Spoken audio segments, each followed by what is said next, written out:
Yeah. I've been wanting to bend all day. It's been one of those days. Weeks. Great. Okay, I'm going to call the meeting to order. It is 7:01. Stacy, would you like to lead us in the pledge?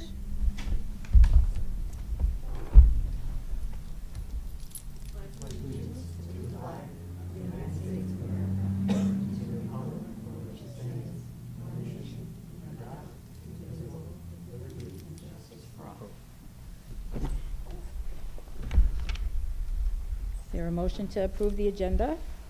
I'll make a motion to approve the agenda. Is there a second?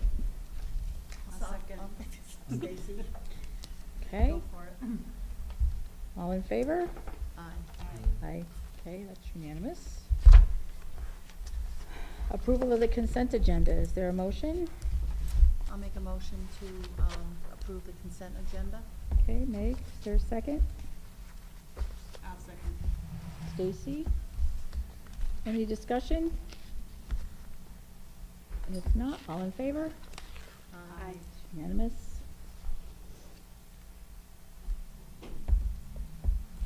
Audience of citizens.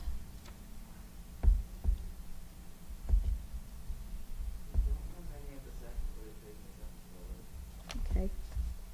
Well, we can wait a second.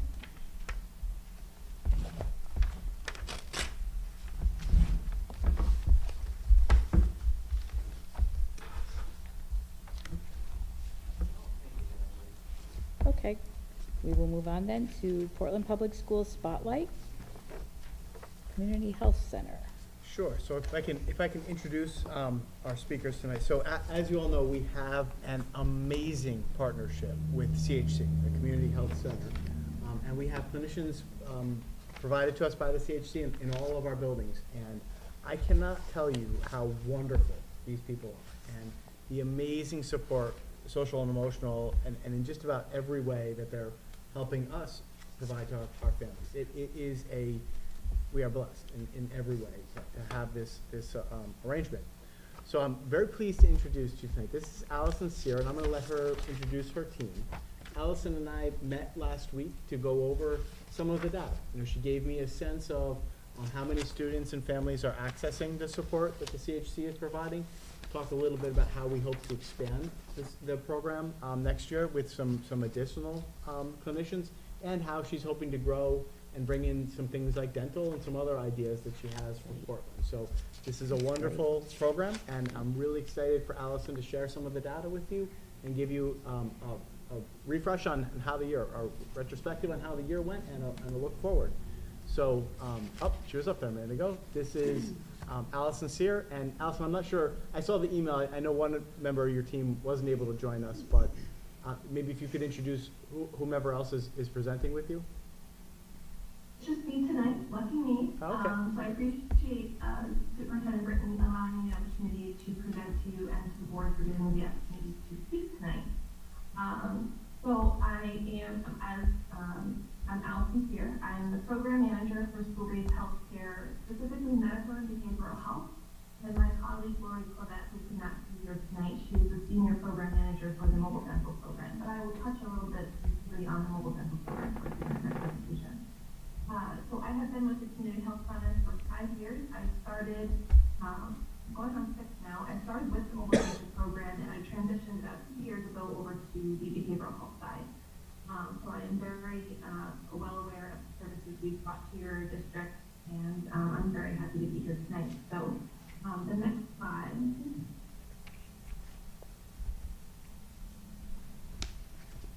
So those of you who may not be aware, we started our services, the Community Health Center brought their first school-based healthcare program to McDonough Elementary in Middletown in 1993.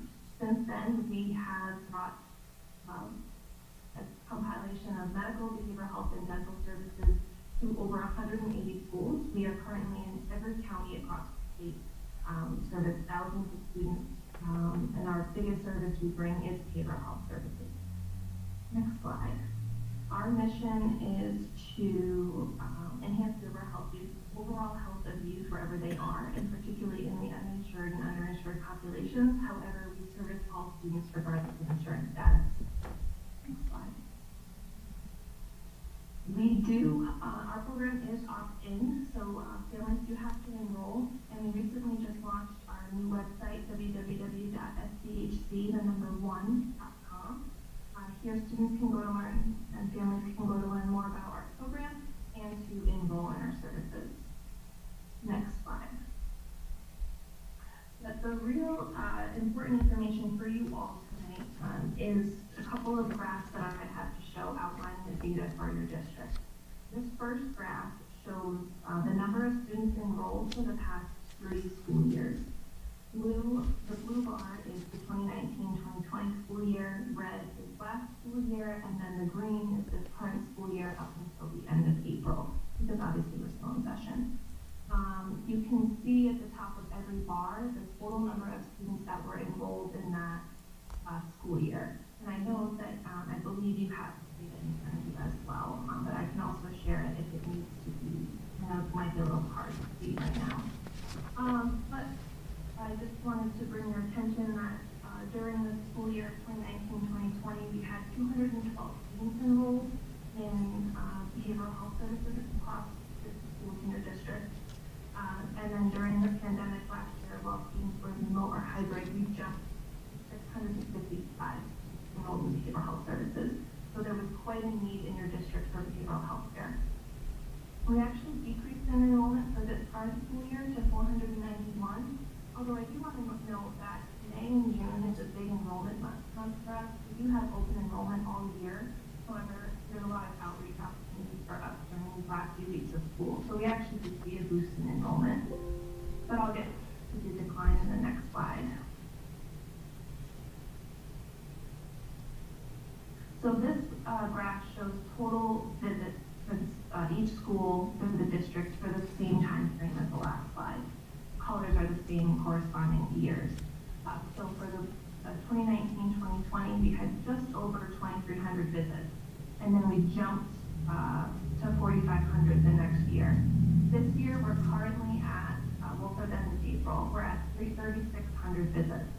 Now, this is really telling data because, as you can see for the school of Gildersleeve, that second group of bars, we're actually over visits this year compared to last year. And that's a pretty high number compared to all the other schools in the district.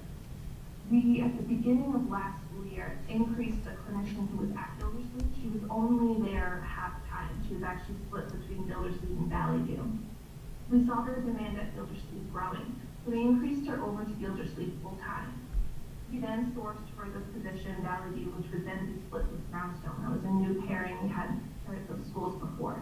We sourced and we filled that position, luckily, even though we know the workforce issues have been really struggling this year.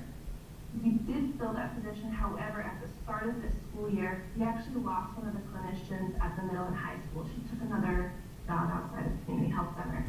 So that new clinician who was hired just for Valley View and Portland ended up having to cover all 4 schools, high school, the middle school, Valley View, and Brownstone. She was spread very, very thin. So that, I'm pretty sure the decrease in enrollment and visits is directly correlated to her having to spread between 4 schools.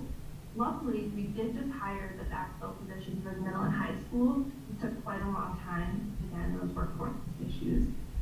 So that clinician who was covering all 4 schools was now at Brownstone and Valley View, her original hiring. The clinician at Gildersleeve is there full time, and then we are back to the 2 clinicians at the middle and high. But we're still seeing a really large increase at Gildersleeve. So we proposed in our budget for the next fiscal school year to increase the clinician load at Gildersleeve from 1 full-time clinician to 1.5 clinicians. And that other half-time pairing is actually going to be with another district. But if you look at the numbers for Brownstone and the middle school, we're creeping up. They're really close to last year's numbers. So I would assume that from the middle of the school year, this coming school year, we may have to put an off-cycle budget request in for another clinician for your district. We keep our eyes on that all the time, and of course we have conversations with the principals and keep that open dialogue going. We, of course, we need a space for another clinician too. But the partnership we have with the admin in Portland is extremely open and very supportive, and is able to, whenever we've asked for space, the students in the district. Next slide. I just wanted to quickly lay out some pivots between appointment types. So we offer in-person, phone, and video. Obviously, with the onset of COVID, when schools went remote and hybrid, we transitioned to telehealth appointments. We saw a huge success with parent engagement for telehealth. So after students went back to school fully in person, we were able to still get funding for telehealth. So obviously, you can see the in-person appointment is the preferable way to do therapy, but we do still have a large portion, or smaller portion of engagement with phone and video appointments. It's still an option for families. Next slide. Before I open it up for questions, I just wanted to briefly outline the mobile dental program for the last 3 years. Obviously, in 2019, 2020, the schools closed. And then during the remote and hybrid period of last year, it severely impacted our dental service capabilities. We actually shut down all dental services at the community health center. We were not able to service any of the schools in Portland through dental.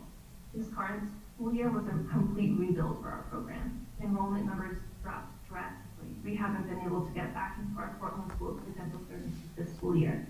But it is the goal of our team to increase outreach opportunities, increase that enrollment, and get to all of the Portland schools this coming school year.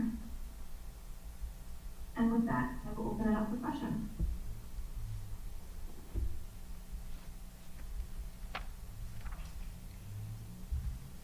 Dave, any questions?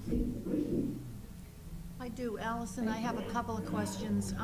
Does the community health center take into account other schools and do comparisons in the larger purview of what's going on, let's say in Portland as compared to any of the other schools that you're in? And are we seeing higher numbers or lower numbers based on like populations?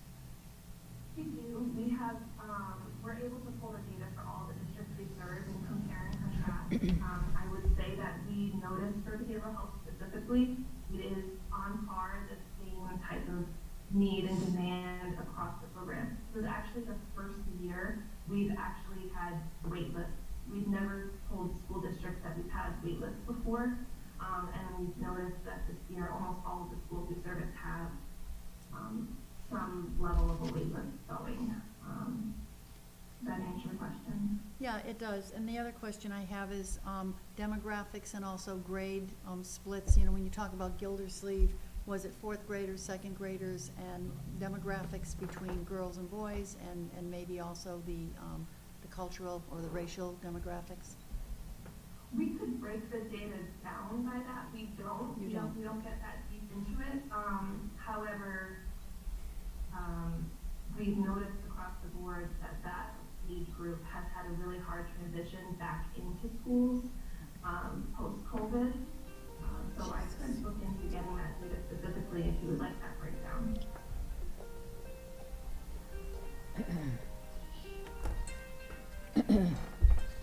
Sorry. Sorry. Thank you. But if you receive state funding, is it required that demographics are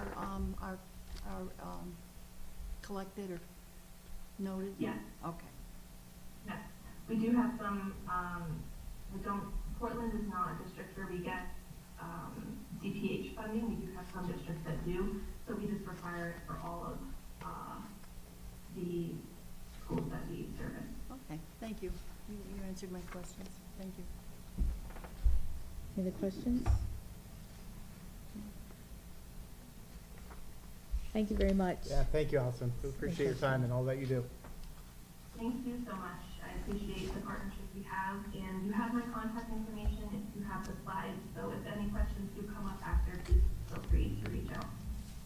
Great. Thank you. Have a good evening.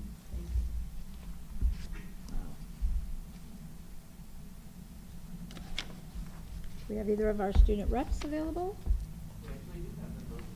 Wonderful. Yes, we're here.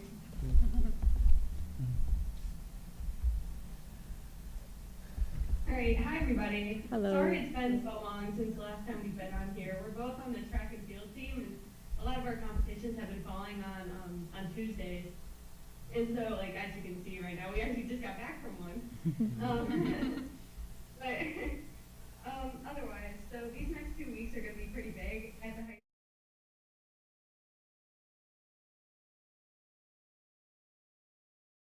Green Hills Country Club. So that's really exciting for all the upperclassmen. And then secondly, we have the Student Senate will be honoring our local veterans by lining up American flags right outside of the high school. And that'll be kind of like in remembrance and like honor of them for Memorial Day. And then Leah's got some other news coming up as well. So there will also be a signing day next Wednesday for seniors who are going to play sports in college next school year.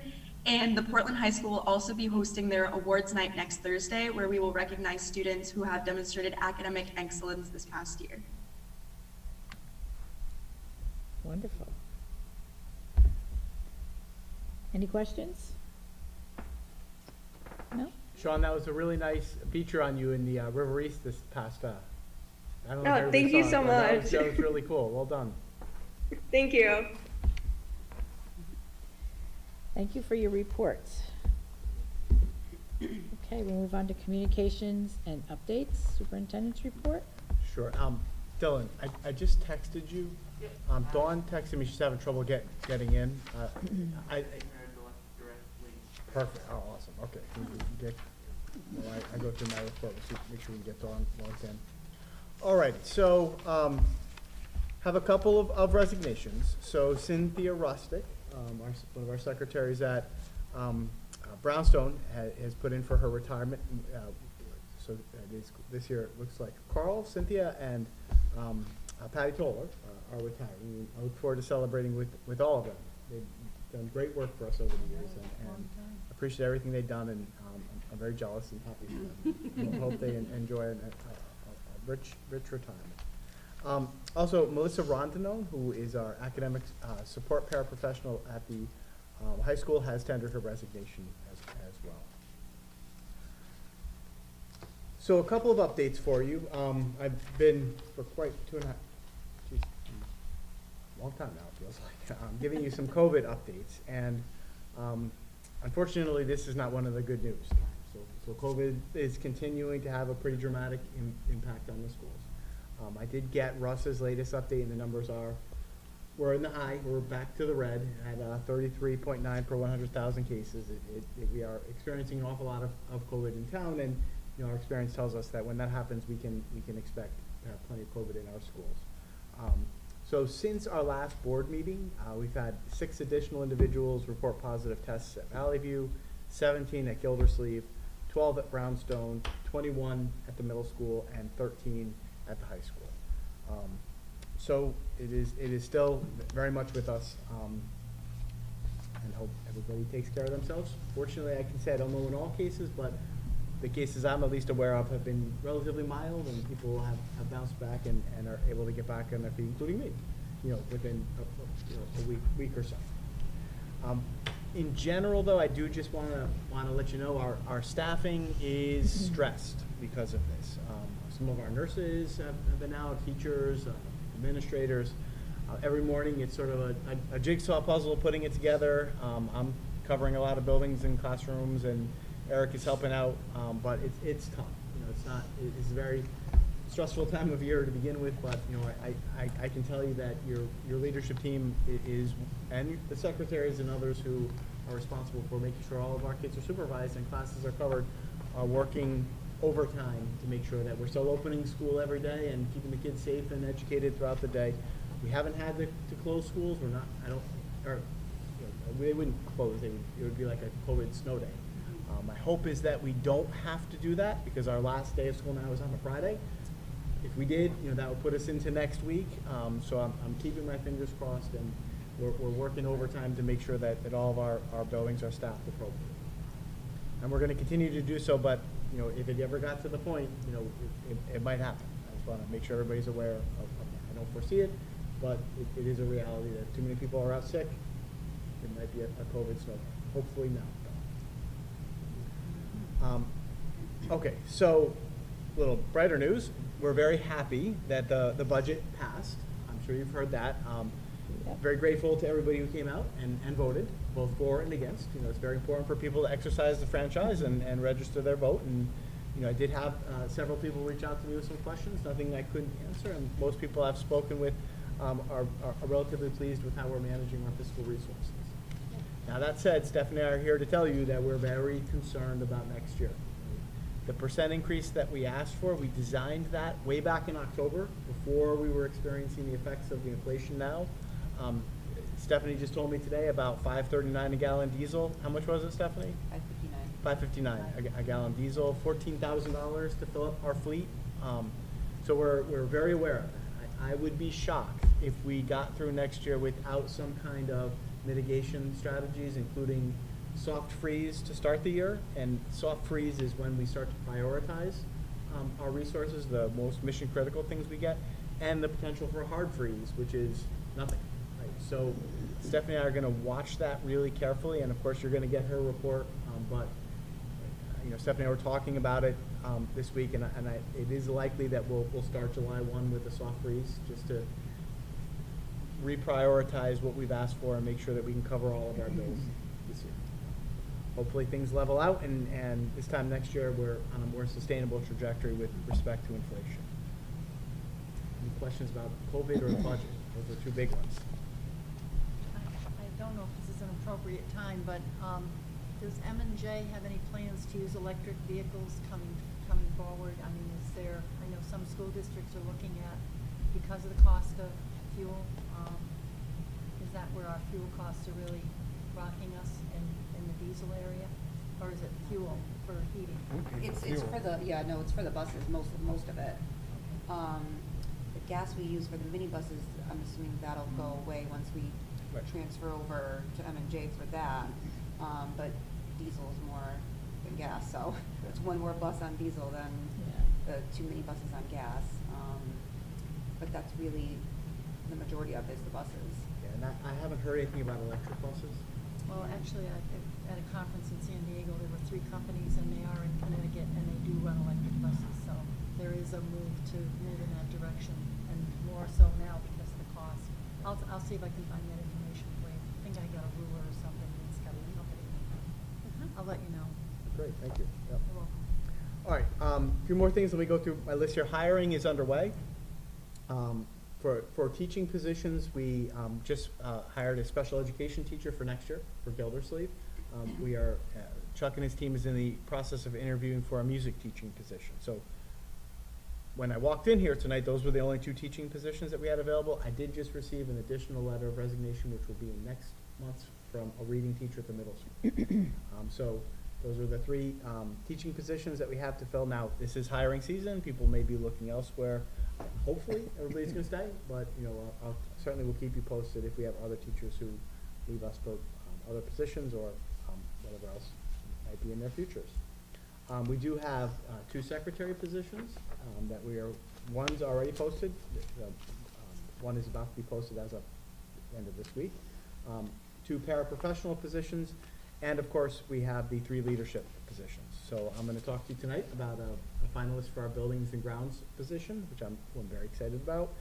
We're interviewing for a Brownstone acting principal Wednesday night, and I expect that by June 7th, I will be able to recommend to you Brownstone leadership and hopefully assistant principal for the high school, middle school. Interviews and performance tasks are being scheduled. So with a little bit of luck, June 7th, I'll have some people for us to go into executive session and talk about, which I'm really excited about. Okay, focus groups. So our facility study committee has met. We're in the process of running some focus groups with the community just to get feedback, right, to inform the thinking of the facility study committee and help us make an informed decision. You know, we want to make sure that we don't put anything out for the community that won't be supported. Right? We want to go through this once and make sure that when we go forward, it reflects feedback from lots of people. With that said, I am going to go with Lou Pear to the Board of Selectmen and ask for an extension on the June deadline. So the resolution that the Board of Selectmen passed last June asked for our committee to give a report to the Board of Selectmen this June. I'm going to ask for a couple of months extension. I already spoke with Ryan. I don't think there's any reason why it wouldn't be granted. 2 members of the Board of Selectmen are on the committee and understand how much work we've put into this. So I'm gonna ask probably for September, and then, of course, that will give us the balance of May, June, July, August to run the focus groups, get back with the facility study committee, and eventually hopefully put together a compelling report for the Board of Education, Board of Selectmen, and the community. How are the focus groups being formed? Yep, so I've started with we're gonna, Lou and I are gonna go on the road, and we're gonna take a portion of each building's faculty meetings, and we've scheduled faculty meetings and scheduled with the PTOs from each of the buildings. I'm also setting up focus groups with students, and Lou is helping reach out to some community groups, Senior Center and some other community groups around town. I think the community groups will likely be summer discussions, but we should be able to get through each faculty, PTOs, and some student groups between now and June 17th.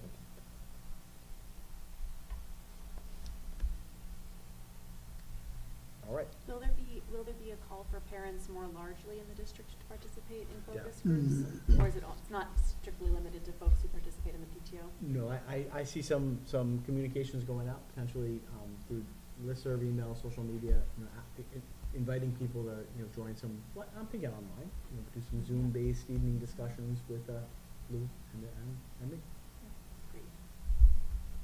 Hey, Charles, I should have asked this once before, but are you going to use standardized questions, and are you going to accumulate the responses for some kind of a report out? Yes, what I'm hoping to do is ask a lot of the same questions. Lou and I have called together some from the committee of ideas, and we've kind of narrowed in on some feedback specifically that we want about, how many schools and what people feel about specifically with sixth grade, and some other pretty compelling ideas that, and I don't think there's going to be, consensus around any one of these, but, sort of a research method would ask us to see what the prevailing sentiment is, see if we can find some level of saturation where we start to hear the same feedback over and over, and then at that point, we sort of qualitatively pull that together, and certainly going to share that with the facility study committee, because these focus groups are really designed to get information to the facility study committee so that, when a vote is taken, it can be informed. You had developed a PowerPoint presentation for us to look at as the facility study committee, which we were gonna refine a little bit, and then that is what you're gonna take on the road. So there is consistency in the 100%. questions and the focus, to be able to focus the group where the committee is at this point in time. Yeah. So I think that's gonna be helpful. Absolutely. And we're going to start those next week. Lou's in Norway. Yes, he is. So when he gets back from Scandinavia, we're gonna get on the road. Is there going to be a chance for input from the board? Definitely, yeah. I see that as a really important, probably summer retreat discussion for us. I'd like to, make that, as we set goals for next year, that's a very important one. So I think there's a really important opportunity as we set our goal to design some initiatives and start to, envision the future. Right?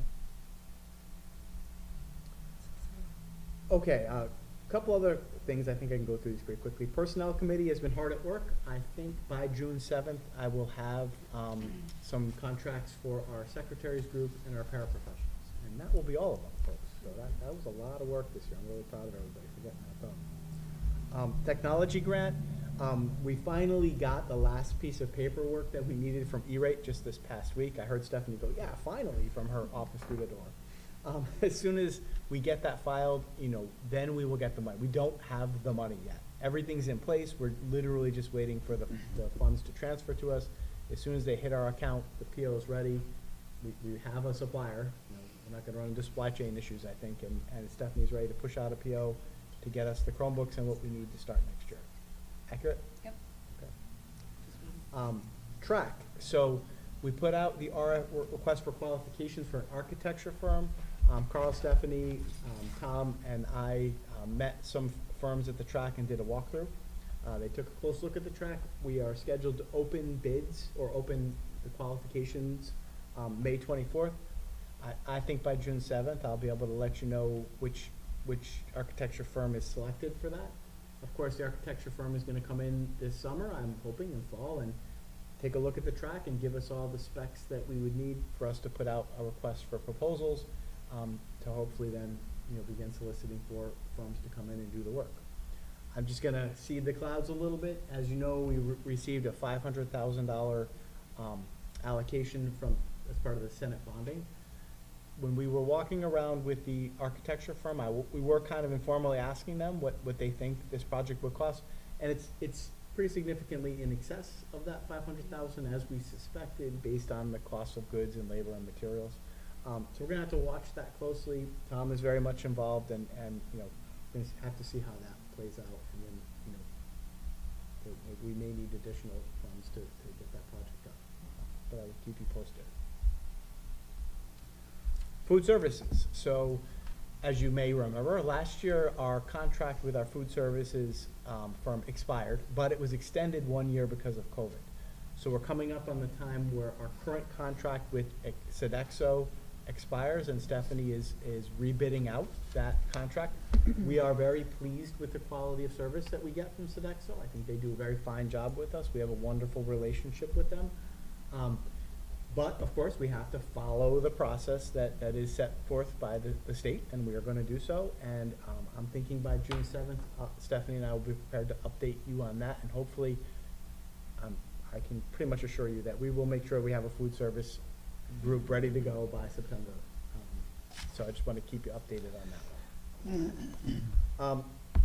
Let's see here. That's it. So finally, last thing, I'll just give you some dates of some upcoming things. If you're interested, make sure that if you're looking for some good entertainment, our chorus extravaganza tomorrow night, 7 p.m. The band extravaganza was awesome. If you haven't been to that, you got to go. It was really, really well done. Of course, you heard tonight our prom is Friday. Senior award night is not this Thursday, next Thursday, 6 p.m. That's a very exciting night. Senior cruise is not this Friday, but the Friday after. And thank you, Dylan. I just got an invitation tonight. I'm consulting with my wife to make sure I can have the evening to join the seniors on their cruise. That sounds lovely. Middle school awards night is June 7th. Mark the date. This is the big one. June 13th, 6 p.m. graduation. And we're still on track for, sparing any COVID snow days or hurricanes or tornadoes or, God forbid, anything else. Last day of school, half day, Friday, June 17th. June what? June 17th. June 17th. Yep. Was that always a half day, because we had a conversation with a couple of people and they thought it was a full day? Half day. and Yeah. It's a half day, good. And with a half day. Boy, do we need that. Oh, yeah. A cultural thing is very important. So, that's all I have for you. You said the awards nights are 6 p.m.? Let's see, I have the senior award night, 6 p.m., and the middle school awards night is, oh my goodness. Okay, let me check. Getting texts here, I'm sure my colleagues are hearing me say. Okay. Yeah, we won't read those comments out loud. Sorry, the middle school awards night, June 7th at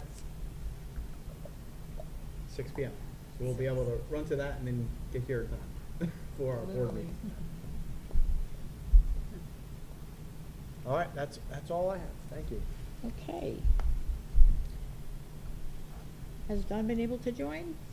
Don is still able to hear. Great.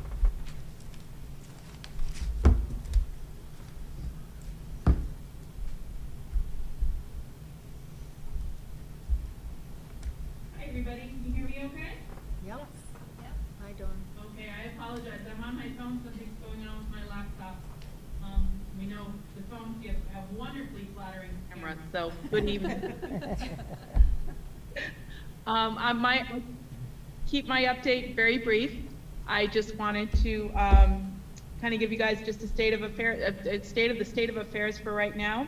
I do not have exact numbers for our special ed numbers. They have gone up since last month, but we have a lot of kids that are, excuse me, in transition. So we have that. I'll have exact numbers for you in June. We are getting ready for the CT SEDS rollover. So we've been talking about that all year now, but our staff is very excited for the new IEP platform, 504 platform, and state reporting. So that will take place on July 1st. I was just informed as a director, I get trained on the new system starting on June 1st. And we have 8 staff members that have volunteered to be our CT SEDS experts. and they will be attending training over the summer, a short 4-hour training, and then they will be train the trainers on with boots on the ground in the district to help us learn the new system. And the nice thing is they're based in all the schools, so we'll have opportunity to make sure that, you know, everybody has a go-to person. So that's in place. We're very excited about that. I have not held a parent advisory group meeting in quite some time with COVID and everything going on, and the numbers in that, participation in that had really dwindled. But I do want to bring as many parents together that want to meet coming up in May, on May 25th, and that's going to be at the high school at 6 o'clock in the media center. And I'm going to try and run it just the same way that we run the board meetings. I'm going to be in person, and anybody that wants to come in person in the media center, but we're also going to invite families if it's easier for them to stay on the Zoom platform, we'll definitely do that. So I'm excited about that. It's by invitation only because it is closed, you know, so it's the only people that are in are parents and families of students with special needs. But by all means, I also include staff if any staff want to participate, or if you, even you as board members, if you'd like to sit in. Excuse me. I would definitely love to have you. Just send me an email and we'll make sure you're connected. And then the last thing, I'm just gonna, you know, the staffing shortages that happen all over our country right now because of a variety of things have hit us hard. We finally have enough paraprofessionals. You know, bus drivers were doing okay, but right now what's hit us hard is speech and language pathologists. And that's a highly specialized field. We search long and hard just to be able to get the speech path that we have working with us. And now she's out on maternity leave, and we have not been able to secure a substitute. And that's tough because it's not like I can just go ahead and hire a substitute to come in and carry out her lesson plans. It has to be a qualified speech language pathologist. So we are working with a contractor who is doing their best to support us. They originally thought they were going to be able to cover all our needs, and then they said they couldn't cover any needs, and now they're helping us about 3 out of the 5 days for the rest of the school year. So I'll keep you apprised of that as we move into the end of the school year, and during extended school year time in July, we do have some again contract speech services to kind of catch up for some of the services that were missed. So that's the extent of my update. Any questions? Any questions? I don't think so, Dawn. Thank you. Okay, thank you. Sorry, I'm in a remote way this way. Have a good night. Okay, you too. Thank you.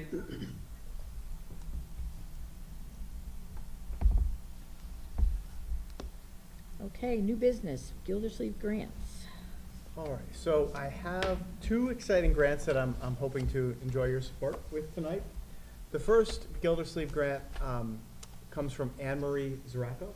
Anne-Marie is our art teacher at the middle school, and each year she showcases student art regularly as part of the Arts Night, which is also a really, really cool event. I'm not sure if you made it this year, but we have incredibly talented kids in our schools. So what she would like is an additional display case. When we slide it, it looks very nice. There's a picture of it included with the grant application. It's actually 2 display cases, about $300 each, and she would like to see if the Gildersleeve committee would help fund those, and it seems like a perfect opportunity. Right? So that's our first one. Okay, Do you want to take these one at a time, or do you want to take them? I think that makes sense. Yeah. Is there a motion, we have to approve these, I assume? Yeah, you would approve them. Yep, and then I would.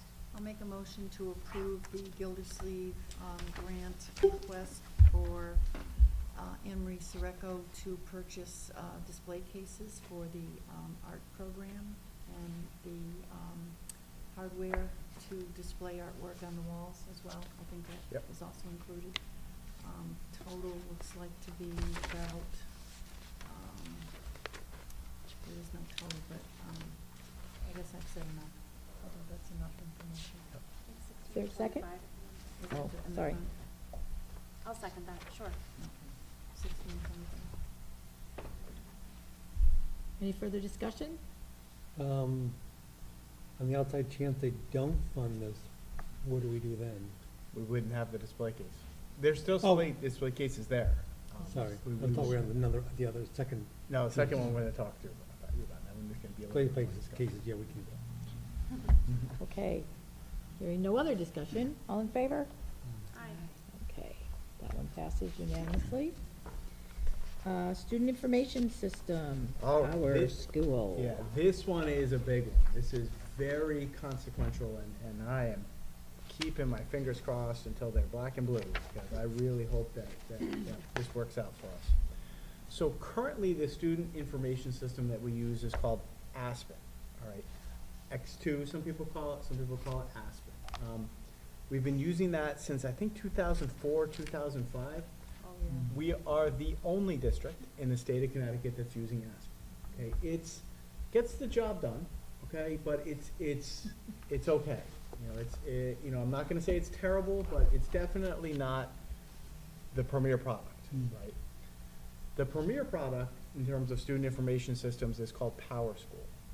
PowerSchool is a student information system I used when I was the principal at Amity Regional High School. Every administrator on the leadership team has used it in a former district, and if you ask any principal, I'm sure they're all hearing me right now, praying that we get PowerSchool. It is the premier system. It will dramatically improve how clean our data is, how safe our data is, how we can report out our data to state and federal agencies. I could show you an app right now that I stalk my kids' grades and attendance on. It is amazing in every way. Kids have access to teachers' assignments, grade books, real-time information about attendance. It's terrific. Now, you get what you pay for. It's not cheap, right? So PowerSchool is more expensive than Aspen, particularly in the first year, right? So the way this would work is if this grant is approved tonight by the board, and it's absolutely 100% supported by the leadership team. They are, I know they're watching this right now with bated breath, right? Then what we would do is obviously bring this to the Gildersleeve Committee. If approved by them, we would then enter into a contract with PowerSchool. We wouldn't start using PowerSchool next year. Next year would be the huge consequential data migration phase. So we would have to move all of our data from Aspen to PowerSchool. PowerSchool comes in and does that work for us. That's something that we really need high-quality technicians doing and making sure that they're cleaning it and that we don't mess it up. As you know, we have to keep data archived for, there's all kinds of records retention laws and things. We don't want to lose any data. That's a really important shift. And then, of course, next year, not only concurrent with the data migration, we would be doing all of the training. Right? So, you know, like with any piece of software, especially one as large as one that does all of your schedules and registration and demographics and grades and grade book, all different users in the district would have different roles and need different levels of training. So, including our IT back office folks and our front office users and our teachers and our students and our parents. So we would spend next year migrating the data and training folks. The hope would be that we would flip the switch and move from Aspen X2 to PowerSchool the year after next. So it would be September 2023 is the year that we would hopefully make that shift.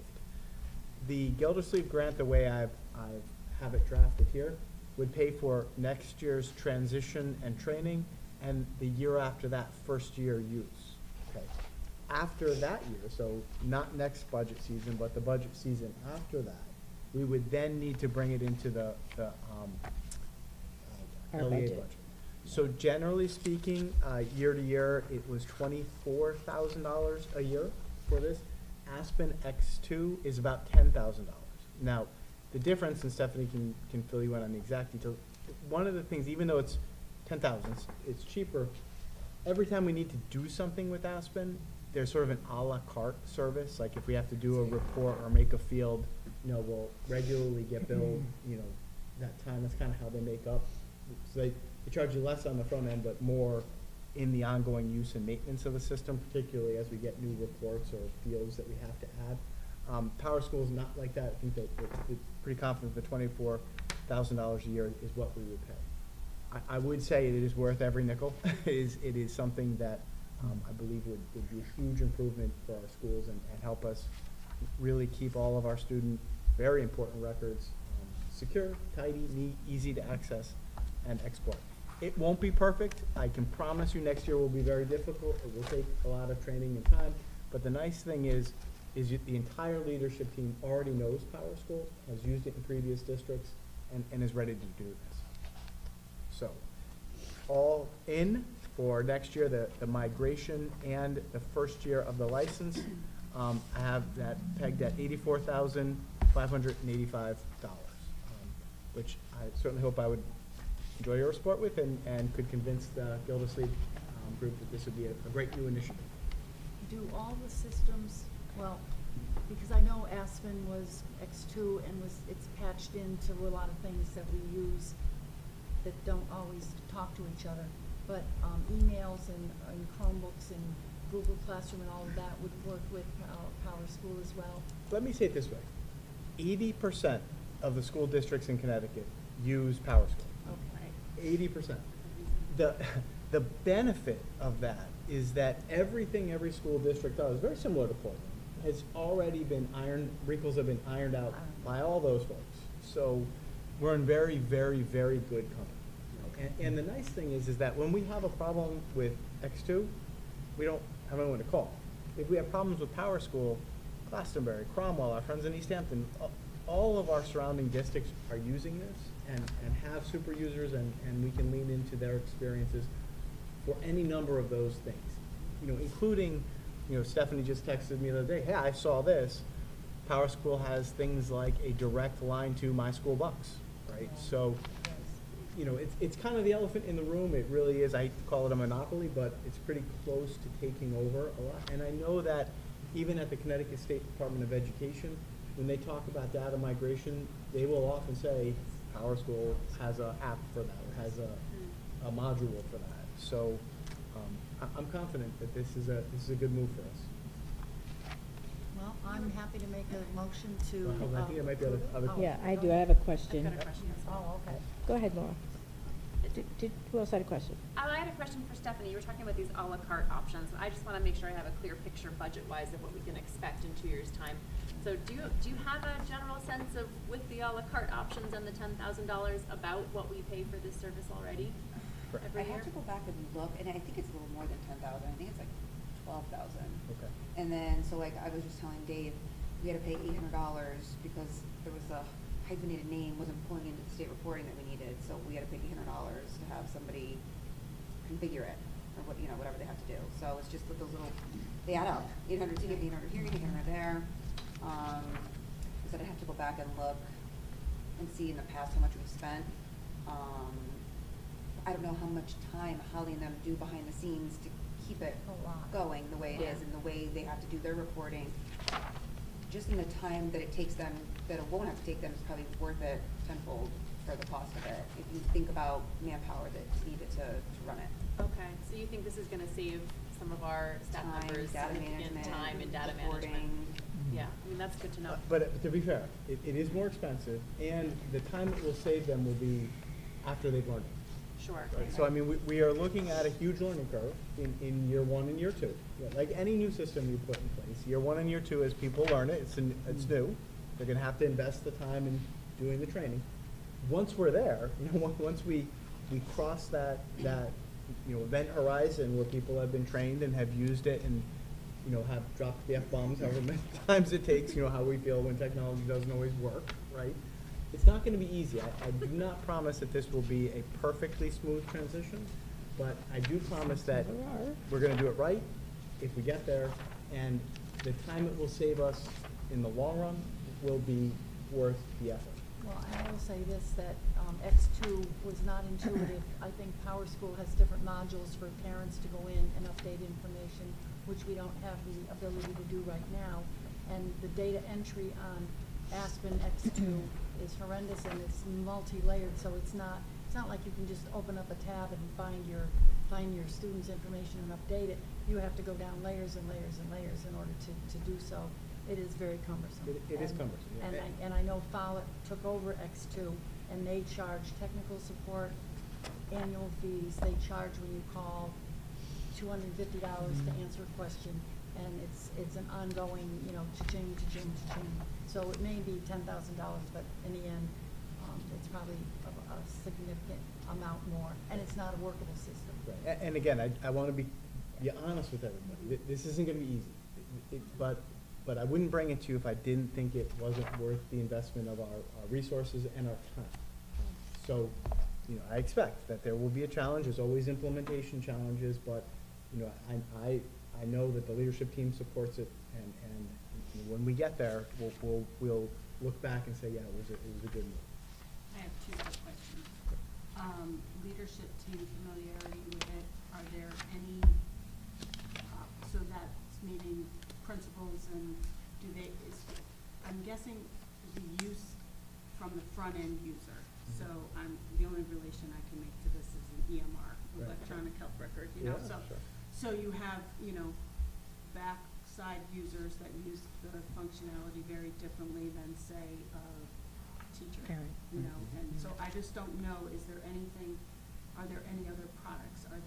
Is there anything in between Aspen and Power School? I mean, Power School is here as the gold star because leadership knows it's great and good. Does anybody have experience at that level that would be kind of getting some of that buy-in as well? Sure. I would tell you that what's really interesting is 9 out of 10 teachers that we hire from other districts that come here often come with Power School experience. Because Power School is the elephant in the room. Everybody's using Power School. When they get here, you'll hear from them, I miss Power School, that was easier to use. From a teacher point of view, it's the grade book, and it's how to enter attendance. And, in that respect, it's, you gotta enter present or absent. You have to, be able to enter grades. But the real difficulty is on the counselors and the principals and the back office people who are, I should have Kate come and talk to you. I could give you a seminar on how complicated it is to build a master schedule. But we could have Maritza come and talk about how complicated it is to register a student. And, those folks, I know over time, are going to realize the benefits of it because, again, people have used it in previous districts. And when we've been talking about Power School for multiple years, and I think that when you ask the leadership team, they'll often say, can we get Power School finally? And it's only because of our experience in other districts. Now, there are other products. There's Infinite Campus, there's MMS, there are other ones out there. But I think the fact that the saturation in Connecticut is at 80% likely and we know a lot of districts that are moving from other platforms to Power School. It's present. I mean, it is the elephant in the state at this point. I get it. We can do calendar setups Yeah. too. I mean, No, yeah. and I'm not, I'm not suggesting I'm an expert either, but there's other businesses and other industries that become that elephant in the room. Yep. And sometimes Yeah, I know. it's just, the grass isn't always greener. So I just always wonder when you're looking for something new, have you looked at everything, or is it just because you know it, you like it, and it becomes the best thing because it just becomes labeled as the best thing? So Right. that's the only reason I ask. That's fair. I just had a question on the amount that we're seeking from the Gildersleeve Fund. Mhm. That is the setup year and the first year Correct. of use? I was looking at this. That's So the- that's September 22 to August of 24. Correct. Okay. So that will get us through next year, Okay. which includes the Yep. training and the data migration, Mhm. and then first year of implementation. First year. So Okay, you and won't- then after that, we're looking at roughly 26,000? Correct, correct. That's subject to increases, it Correct. indicates, like everything else Like in everything. the world. Yeah, that's right. Okay. So you wouldn't see a request for Yeah. Power School in next year's budget, Mhm. and you would see a decrease because Aspen would come out. Right, The budget after that, you would see the request for Power School as part of the technology budget. okay. The only other question I would have, and it's not really a question, it's a suggestion on the application, you could put this down as Board of Education priority ranking 1. Yep, it is, yeah. in I the have it. requests? Yeah, I have Oh, that. it is, Yeah, okay, yeah, that good, is, yep. good. We ready for a vote? Back to that math, I missed part of it. This is on the Wheeler grant, 84,000. Right. This says 84,000 startup plus 26 for the first year. So it is 56,000 plus or minus for next year, and then the 24 for the year after.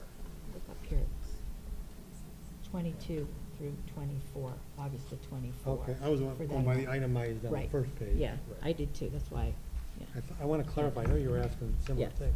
yep. Any other questions? I don't think so. Okay, Do we have to have a special server for this? Is this gonna be on All the cloud? cloud-based. It's yep. all cloud-based, Yep, okay. that's another, well, that's another where we want, benefit. believe Thank me, you. we do not want our data warehoused on our servers. If Yeah. their smoke, Yeah. we don't need to sprinklers go went there. off, oh, God. Oh, yeah. We don't need to go there. Yeah, No, just keep it in the cloud. Thank you. Holy cow. All in favor?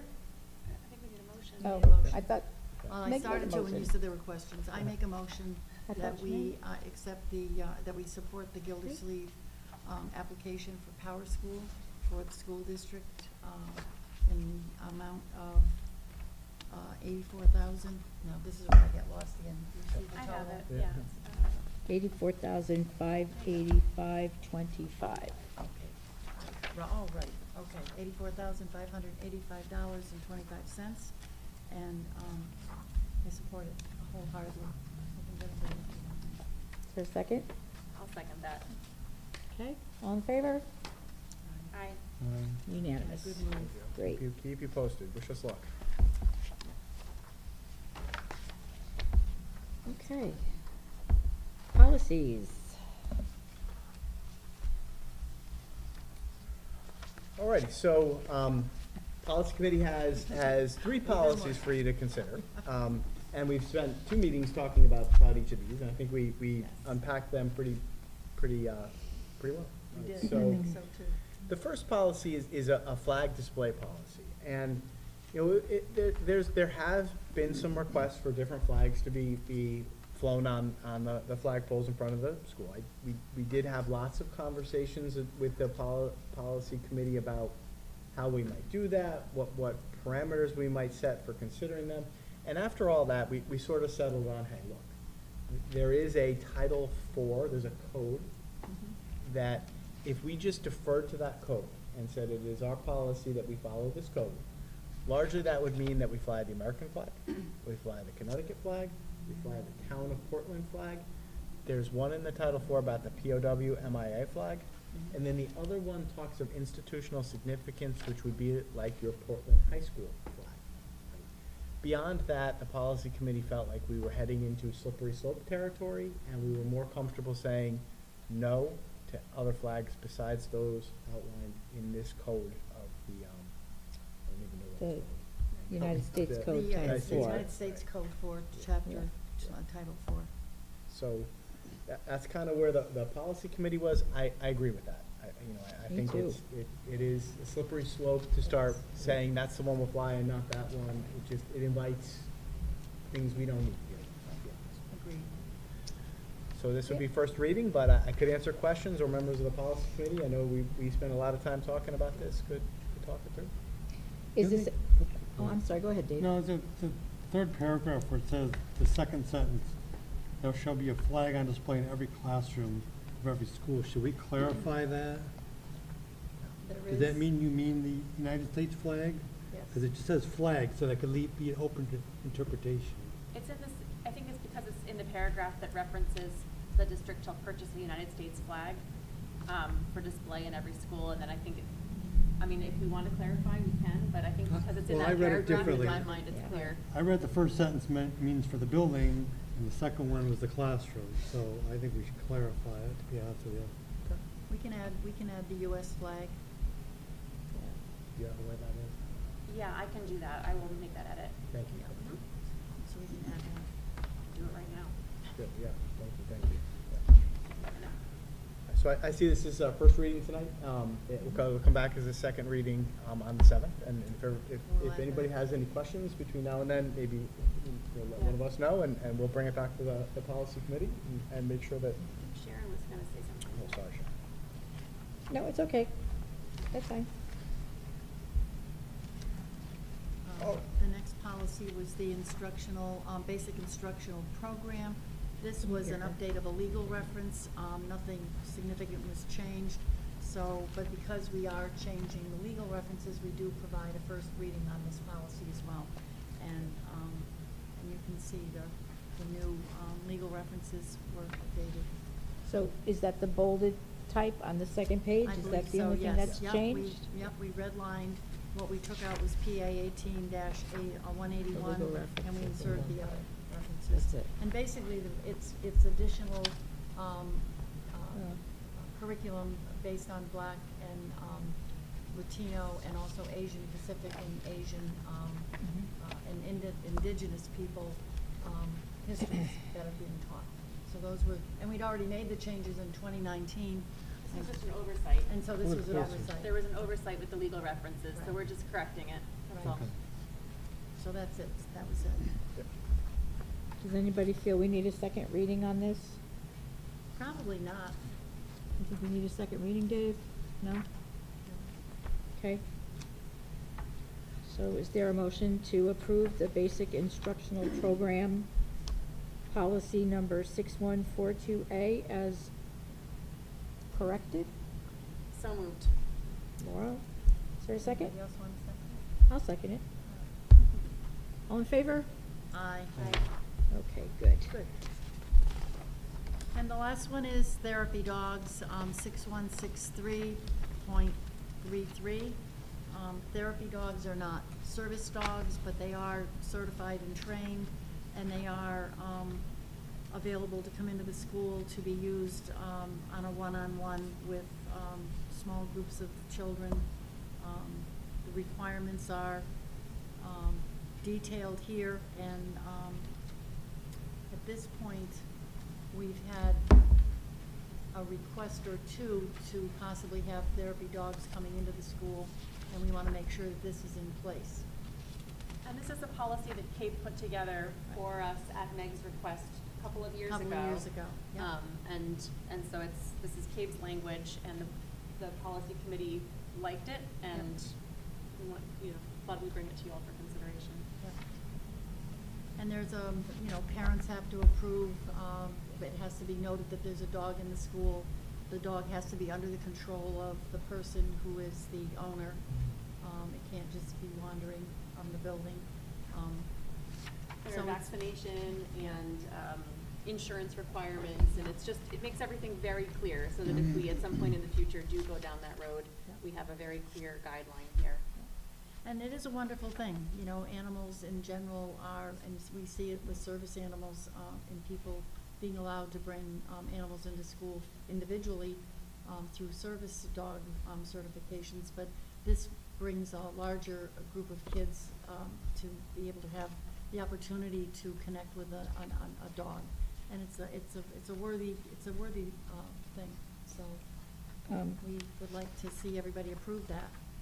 There is one caveat to this, Yeah. and Laurel mentioned it. There's an appendix. The very last page of the You have to go all the way appendix. to the end. There's a page that references, it's from the CDC, and it's specific to COVID-19, and I would recommend that we just scratch that page, because I don't think we want to be putting anything into our permanent policy that is specific to the COVID pandemic. Yes, for sure. We So want that one, extra so that stuff. appendix would just be removed. So my question is, did anybody check with our insurance provider? No. I'd suggest that we do that. Why don't I do that? That's a real, if you didn't say yes. I understand it says that the handler has to be insured, but I also believe that the school needs to make sure, the district needs Yeah. to make sure that our insurance carrier would be all right with this before we do anything about that. Probably a good idea. You got it.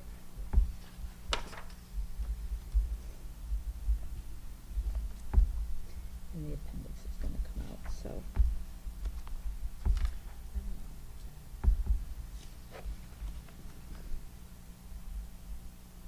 The other thing that we might wanna do, my lawyer hat's on, can you tell?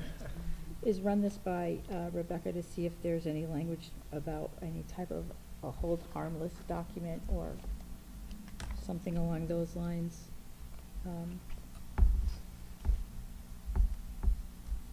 I would say, though, that the legal department at CABE had vetted this prior to sending it out. It went out, it came to us a couple of years ago, and then it came out to everybody on the CABE update. So I mean, Patrice McCarthy is an attorney, Mhm. as is the other young man. So Yep. this was vetted by, and there are some, there is a caveat in here that the owner is responsible, completely liable for the handling of the dog and any damages to school property or injuries. So there is, and I believe that was vetted also by the state statute. But we can check with Rebecca. Yep. Plan to talk to her this weekend. Good. All right. We'll get Great. it in the same billing session. Right, good idea. It'll be worth it, trust like me. I agree. So then Rebecca that'll- is Better worth her safe weight in than gold. sorry. That'll come back to second, It's good to know these things up front, Yeah. yeah. as opposed to when you get served, trust me. Okay. Leave of absence request. Okay, so I did include in your packet, Kimberly Dietrichson is asking for a leave of absence. From her paraprofessional role, so she can complete her student teaching. I support it wholeheartedly. I do too. Okay, is there a motion? Sure, I would make a motion to approve Kimberly Dietrichson's request for a leave of absence. Is there a second? I'll second it and wish her well as she Okay. finishes her studies. All in favor? I, Unanimous? Portland and and teach. I just want to say just how wonderful this is to see this happen over and over again, that we have in-district paras who are Yeah. able to student teach or to fulfill their requirements in district. And and then a lot of them end up coming back Coming to teach back, of permanently in course. district, and I think it's wonderful. Yeah. And it says so much about That's the pipeline. what we're able to do in Portland. That's Yep. the She's pipeline, very 100%. Okay, our next item, Director of Building and Grounds appointment, Superintendent of Schools eval, Superintendent of Schools contract, Board of Education self-evaluation. All of those items will be discussed in executive session. We have no old business, I'm sorry. Curriculum, We don't have, I mean, we just had our, I know, it was Yes. last week, and Eric did the, not last week, it was the same week as our last board ed meeting. Right. And then Eric had done the update, here, so there was nothing new to Okay. come back. Yeah, I could just. We did finalize it, we did A come up schedule. with actually a Yeah. meeting, a standing meeting. yes. Which I think was the hardest part of our challenge in the beginning. Yeah. I agree. Yeah, and I did maybe I if I could agree. just add a little Sure. detail, because I think that what I was really excited about is Eric talked to us about a writing center that Yes. we're bringing to Portland High School, which is amazing. A journalism course with a high school newspaper. Yep. A writing center that's gonna yield a literary magazine. And he also talked to us about the summer learning programs that Yep. we're doing this summer. Yep. All of which are just, I don't know, outstanding. Like, there aren't words to say how excited we all are about the journalism course, the writing center, and the summer programs. Just terrific stuff. When will we be hearing about the summer programs? I think Eric is likely on our next agenda, but we're going. I mean, we have a wonderful blueprint for a summer enrichment program for everybody, and then our students who are identified for math and literacy intervention. So, Looking forward to hearing about that. yep. Any policy committee update? We are planning a meeting at the end of the month. It looks like maybe May 30th or 31st, that Tuesday. Yeah, 2 weeks. Okay, personnel, I think Charles already gave the update. We have a tentative agreement with the paraprofessionals, and we're very close Okay. with our admin assistants, and I believe we'll have both of those perhaps by That's our the goal. next meeting. That's the goal, for sure. It's Fine. very exciting to be Yeah. almost Oh, done with yeah. all 6 of those Oh, contracts. yeah. Get a couple years off. Yep. building and grounds, We met and interviewed, and we will be talking about what we discussed in executive session. okay? Correct liaison, The annual meeting is tomorrow, and it is a Zoom meeting because of the high COVID rate that's occurring in the Creek region of schools. Board of Selectmen, Dave, any update? Just a couple quick things. One thing I love interesting is, if you don't know, the paving that's going on now as you go to Glastonbury, it's from 5/9 to 6/18. I didn't realize it was gonna go on that long. They did do the school lunch transfer and the fourth quarter transfers. And lastly, the library's 127th anniversary was celebrated. Nice. Committee on Solidarity? I don't think our liaison is here. No, you know what, Tim, I believe, was not able to be at the last meeting, and I was not able to be there either, so Okay. I don't think there's a report. We'll get that next time. Equity and Inclusion Coalition. Both of our liaisons are not present this evening, so we'll get an update next meeting. School Facilities Study Committee, Charles gave us an update. Youth Services Advisory Board, We have our next meeting, the 24th. great, Yep. okay. Finance of Citizens?